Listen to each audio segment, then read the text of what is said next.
ಎಲ್ಲರಿಗೂ ನಮಸ್ಕಾರಗಳು. ಇಂದು ನಾವು ವಿಜ್ಞಾನ ತರಗತಿಯಲ್ಲಿ ಶಬ್ದ ಎಂಬ ಪಾಠದಿಂದ ಒಂದು ಪ್ರಯೋಗವನ್ನು ಆರಿಸಿಕೊಂಡಿದ್ದೇವೆ. ಪ್ರಯೋಗದ ಹೆಸರು ನೀರಿನ ಮೂಲಕ ಶಬ್ದ ಪ್ರಸರಣ. ತಂಡದ ನಾಯಕ ಚಂದನ್ ಕೆ. ತಂಡದ ಹೆಸರು ಆರ್ಕಿಮಿಡೀಸ್. ತಂಡದ ಇತರ ಸದಸ್ಯರುಗಳೆಂದರೆ ಪ್ರಯೋಗಕ್ಕೆ ಬೇಕಾಗುವ ಸಾಮಗ್ರಿಗಳೆಂದರೆ 1 ಗಂಟೆ ಮತ್ತು 1 ಬಕೆಟ್, ಅದರಲ್ಲಿ ನೀರು ತುಂಬಿರಬೇಕು. ಈಗ ನಾನು ಒಂದು ಸಾರಿ ಗಾಳಿಯಲ್ಲಿ ಶಬ್ದ ಮಾಡುತ್ತೇನೆ.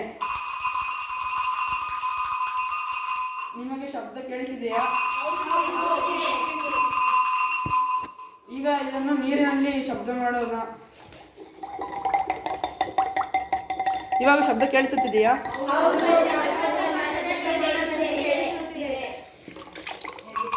ಶಬ್ದ ಹೇಗೆ ಕೇಳಿಸುತ್ತಿತ್ತು? ಮತ್ತೊಮ್ಮೆ ಆಲಿಸಿರಿ.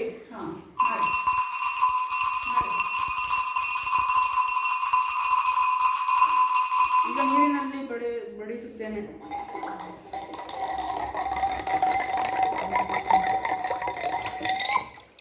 ಇದರ ಮೂಲಕ ನಮಗೆ ತಿಳಿಯುವುದೇನೆಂದರೆ ನೀರಿನ ಮೂಲಕವೂ ಶಬ್ದ ಪ್ರಸರಣವಾಗುತ್ತದೆ, ಆದರೆ ನೀರಿನ ಮೂಲಕ ಶಬ್ದ ಕಡಿಮೆ ಪ್ರಮಾಣದಲ್ಲಿ ಶಬ್ದ ಪ್ರಸಾರವಾಗುತ್ತದೆ ಎಂದು ತಿಳಿದು ಬರುತ್ತದೆ.